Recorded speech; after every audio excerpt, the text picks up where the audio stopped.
is for his gain. And men may rise, or men may fall, but the farmer, he must feed them all. God bless the man who sows the wheat, who finds us milk and fruit and meat. May his purse be heavy, his heart be light, his cattle and corn and all go right. God bless the seeds his hands let fall. For the farmer, he must feed us all.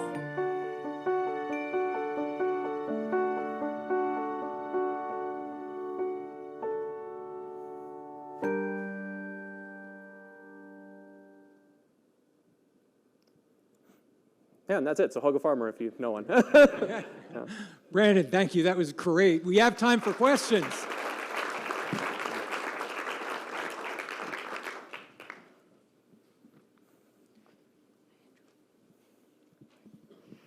Good morning. Hi, Andrew from Cicerone. Hey, Brandon. Hi.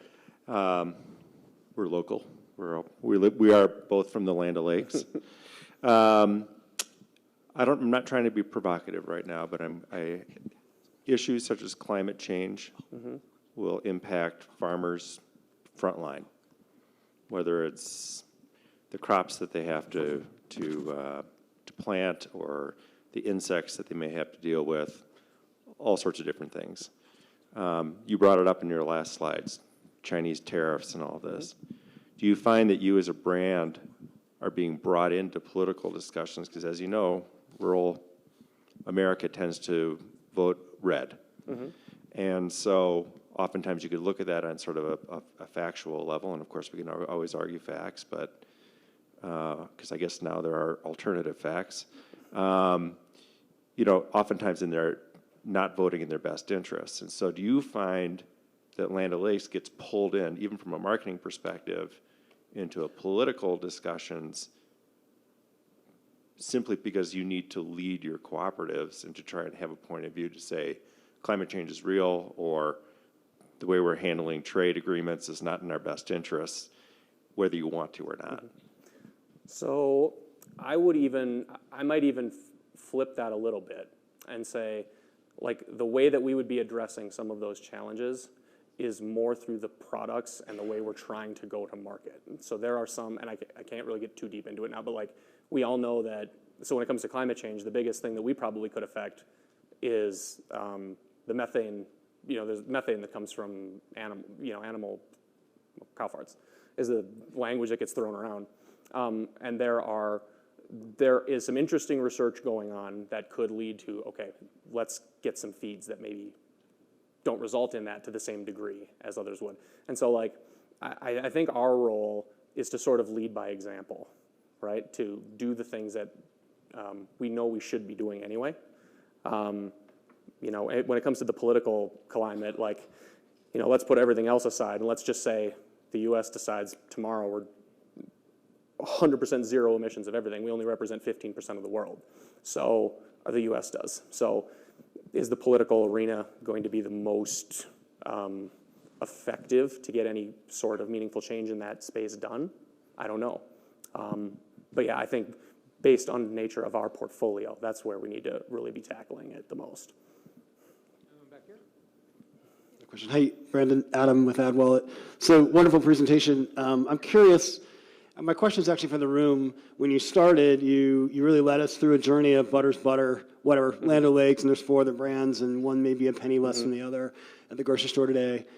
Did any of us in the room, myself, certainly I would put in this category, had no idea of the stories that you would just tell us over the, those 4 or 5 minutes of video, that before we saw those videos would have definitely put Land O'Lakes right into, like, it's a CPG brand, pick one, whatever, Butter's Butter. After seeing those, to Bonnie's point earlier, those emotional, very, very powerful videos that were beautifully done and totally strategic. How do we all feel about Land O'Lakes now when we go into the grocery store and looking at Land O'Lakes and 5 other butter brands, frankly, next to it that are all relatively the same price? I would wager to say I've been totally moved.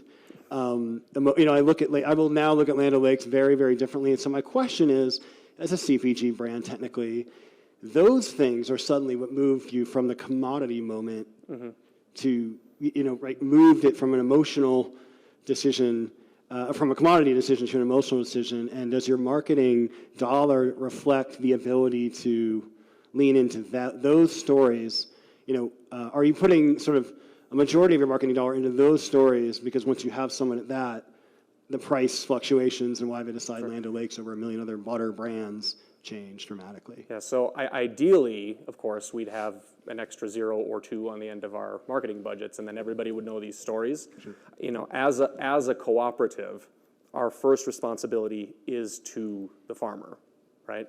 And so, given the climate, like that we talked about a little bit, not climate, but just the general situation in agriculture currently, we're not at a place where we could reasonably justify putting that kind of capital that it would need to like really blow this out. But we're very encouraged by, we're on a lot of the similar journey with personalization and all that kind of thing.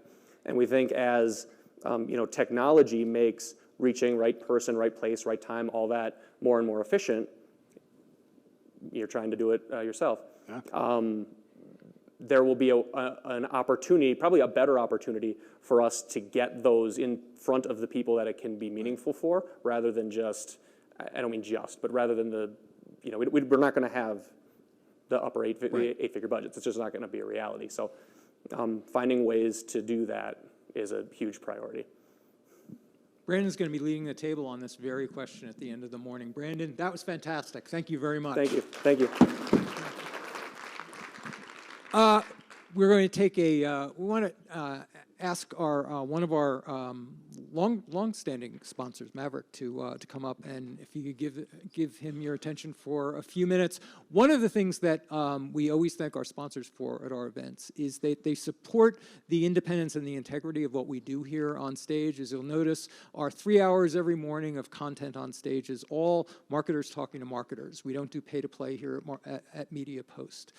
We love our sponsors, and we love you to hear their messages, but they don't have any influence on the content that goes on stage. We try to keep that pure and have you guys have the opportunity and the time and the space to really talk with one another. And they support that, and we really appreciate their support. So please welcome our coffee break sponsor, Maverick, talking about one of the questions that actually came up in the survey about measuring and understanding the meaning of working with influencers to influence and beyond how brands transform influencer marketing to social proof at scale. Presenting is Lyle Stevens, who's the co-founder and CEO of Maverick. Lyle?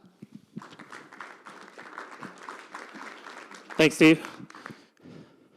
So I'm going to change topics a little bit and talk about not just influencer marketing, but what we are now calling social proof. So it's no secret to many of us in the room today that our access to technology has fundamentally changed content creation. It's democratized it. And there's an army of people at your disposal as a marketer to create content and tell your awesome stories. Brandon, that story about finding your old horse is something that you could do at scale today because of the power of content being democratized. And as a result of this, influencer marketing has grown exponentially in the last few years. This is the search traffic around the topic influencer marketing in the last 5 years. And it is now more powerful or more popular than social media marketing, inbound marketing, email marketing, search engine marketing. If I put digital marketing on there, if I put programmatic marketing on there, it's the #1 growing tactic there is. And Instagram, just last month, came out with a blog post that said 68% of the people that come to Instagram every day come to interact with creators. They go there to find influencers, not brands, creators. Not their friends, creators. And on top of that, 34% of people who come on to Instagram every day have made a purchase because of a blog post or an influencer post in the last 30 days. And through our work with Kroger, we've actually learned that 40% of grocery shoppers, when they're in the aisle, pull up a blog with a recipe on Pinterest to buy those ingredients. It's not really that surprising. Edelman's been doing this trust barometer for a number of years, and a person like yourself continues to be one of the most trusted sources of information around a brand. But many of us in this room have built amazing marketing stacks around how to talk to a consumer as a brand and listen to that consumer and then tell their story back to them. But not many of you have a full stack to leverage consumers to talk to other consumers. And that's important because today the individual is more powerful than any of your brands. And these consumers are influencers who are defining your brands, whether you like it or not. Now, many of you are leaning into that, as Brandon pointed out, which is great. But as Pepsi found out, we live in a world now where one person with 50,000 Twitter followers can have significant impact on your brand. And Brad found out after running that ad commercial around Kendall Jenner and had a bunch of folks on Twitter blow up about it because they didn't test the thesis with influencers. Now, other brands that are going direct to consumers are leaning into this trend. Revolve, who just went public last month, mentioned influencer marketing 70 times in their IPO filing. So digitally native brands are leaning into the power of influencer marketing and social proof more so than legacy brands, and it's paying off in a lot of ways. Revolve has over 12 people dedicated to influencer marketing in-house today. So the way I think about social proof is that what consumers are saying online is now more powerful than anything you're going to say, even if you're saying it in their voice, because it's coming from a trusted source. And someone who's really good at this is Amazon. Amazon has, over the last few years, call it 5 to 7, built an integrated social proof strategy with 6 distinct programs that they use in combination with one another to drive amazing results. And they've done this in a pretty stealthy way. Not many of marketers that I'm talking to know about all these dimensions of Amazon. Many of us here are probably Prime members. Raise your hand if you're a Prime member. Yeah, right. That's the entry point into their social proof strategy. But they have affiliate programs, they have influencer programs, they have ratings and reviews programs, all under this umbrella. And that's what Maverick tries to help CPG marketers recreate, is a social proof strategy at scale. Now, influencer marketing is part of that, and that's really the tip of the spear. But you can do ratings and reviews, you can do brand ambassadors, you can do college ambassadors, you can do referral programs. Those are all social proof programs. Essentially, anyone talking about your brand is a form of social proof. And really what you're doing is recruiting the right person, activating them the best way, whether it's on social or offline, measuring the performance impact, and then syndicating that content across the rest of your stack, whether it's to your programmatic engine, your e-commerce engine, your retail channel partners like Walmart. And when it comes to recruiting influencers, it's not just about that large celebrity or even professional YouTube influencer. It's about a whole stack, a whole spectrum of different personas that you need to identify through data and activate in specific ways.